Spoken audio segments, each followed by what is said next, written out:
Jamwale mon bandiraɓe tedduɓe yeɓiyankoɓe yaw Pindi TV min calmini on mawɗon wonde duuɗi babade bande kala min bismimon kelle gadande robindo jandeji talata nogasi jeegom lewru novembre 2024 bisimilla woni kelle gadande robindo jandeji puɗɗortoɗen ko jayde gendire leydi Sénégal. Jayde nde arti hande ko yitno noon to banggue wonande fausse facture, évasion fiscale, corruption dans le secteur extractif.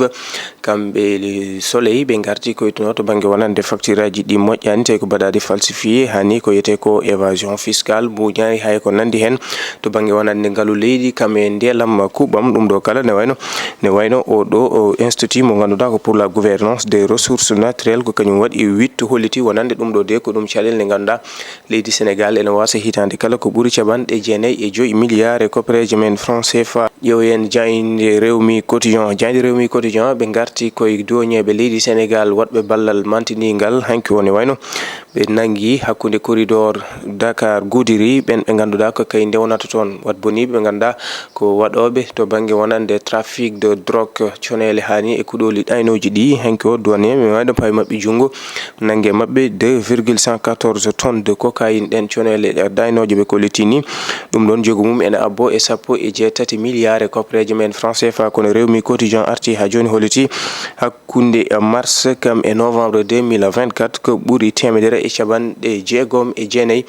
milliards e koppareje men franc CFA woni ko nanga so tawi ƴewam to banggue jogu on ɗen conele kam e drogue mo ganduɗa ana jogorno nadde ɗo e nder leydi Sénégal. Kono ɓe garti kamɓe rewmi quotidien to banggue fraude fiscale et fausse facturation ɗum ɗo kala ɓe kolliti leydi Sénégal ene wasa hitande kala ko ɓuuri caɓanɗe joyi e jeegom milliards e koppareje men franc CFA yiide jayde rewmi quotidien. Jayde l'évidence ɓe garti koye caɗele ɗe ganduɗa ne tawi e ɗiɗo nokkuji gollorɗi ɗin galleji gollorɗe ɓe ganduɗa ɓe ɓangini ɓen ɓe ganduɗa kay tigui ardi ɗen gollorde ko wayno AGR Poste Sonaged kam e port autonome mo Dakar. Kono l'évidence arti ha joni to banggue wonande la contre-valeur de la drogue estimée ɓe garti e on drogue mo ganduɗa naggama hanki o ɗen conele ɗaynoje ɗi mbiyata cocaïne ɓe ganduɗa naggama hakkude Dakar kamɓe Kidira tawi jogu mum ene abbi e 17 milliards e koppareje men franc CFA. Jayde l'évidence arti hen ko kan haalani. Jayde libération artiri le Sénégal ɓe garti kamɓe libération koye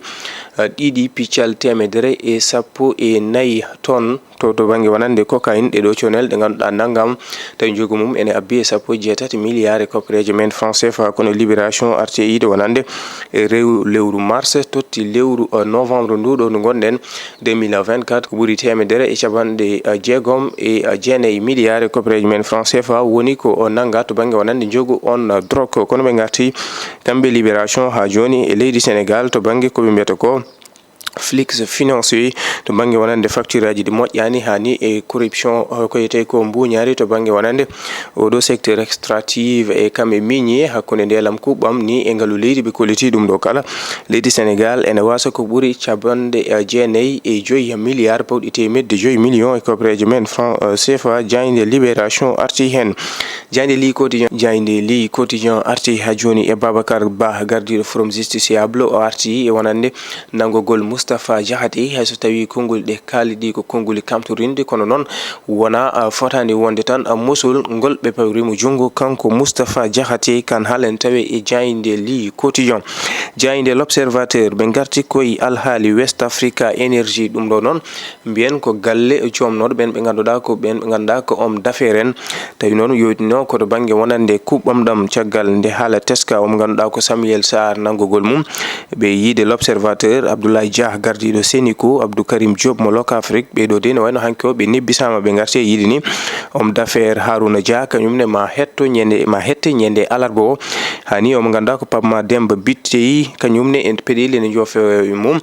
ngam wawde hettede kono ɓe garti e yiide o mo ganduɗa ko Samuel Sarr oɗo saaha nana e garde à vue. Jayde l'observateur arti hen. En ƴeewoyto jayde Vox Populi ɓe garti koyo mo ganduɗa ko Moustapha Diakhaté ɗin haalulaji ɗi o haalno hani o nanga jungo fawa jungo o mbiyen kanko Moustapha Diakhaté o waɗama déféré e yiide jayde Vox Populi kono noon ñawre makko todda ko ñande 27 lewru nduɗo ndu gonɗen Adama Gaye on jandiyanke kañum ne pawnoɗo jungo heeɓi welitade kono ma huccude huccundire ñawoɓe ñande aljuma nde yiide jayde Vox Populi kono ɓe garti kamɓe Vox Populi ha joni ɓe ganduɗa ko kay goni doñeɓe leydi Sénégal ɓe pawi jungo ko ɓuuri temedde ɗiɗi e capan tati e joyi kilogramme cocaïne en conel ɗe ganduɗa ko ɗaynoje tawi jogu mum ene abbi e 17 milliards e koppereje men franc CFA kono ɓe garti hanki o mo ganduɗa ko Samuel Sarr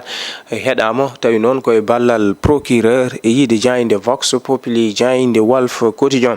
ɓe garti koye division de fausses nouvelles acte de nature à compromettre la sécurité publique ɗum noon ko alhaali Moustapha Diakhaté ɗin haalulaji ɗi o haalnoɓe kolliti haalulaji ɗiɗe ko haalulaji ɗi ganduɗa ko bawɗi fusde ko yiyete ko rendo haalulaji ɗi ganduɗa ene wawi kadi addude filñitere wonande leydi ɗum saabi nangugol makko kanko Moustapha Diakhaté taƴama ñawore makko ko ñande 27 lewru ndu ndu gonɗen kono ɓe garti kamɓe Walf Quotidien e duuɓi capanɗe 4 to banggue wonande carrière musicale konko omo ganduɗa ko debbo nalanke biyeteɗo Coumba Gawlo Seck en jayde L'As Quotidien ɓe garti ko e statut du chef de l'opposition ɓe ɓangguini ko natal omo ganduɗa ko horejo mannoɗo wonde horejo leydi Sénégal Macky Sall kam e Amadou Ba kono ɓe garti kamɓe L'As Quotidien e Adama Gaye mo ganduɗa ko jandiyanke keɓɗo wellitare ma huccodire ñawoɓe ñande aljuma nde Moustapha Diakhaté mo ganduɗa kañumne ruttima toon to suudu dumbirdu taƴanama huccodirta e ñawoɓe ko ñande 27 lewru ndu ɗo ndu gonɗen ɓe garti e alhaali omo ganduɗa ko Samuel Sarr jayde L'As arti wonande kettugol makko e ballal procureur jayde Le Quotidien gati koye le parquet balance kamɓe le parquet ne wayno hanki o ɓe dokki ko yiyete ko mandat de dépôt mo ganduɗa ko Moustapha Diakhaté ene jogori huccodirde e ñawoɓe ñande alkamisa ɓawo janggo kono ɓe garti e Adama Gaye mo ganduɗa heeɓi wellitade kañumne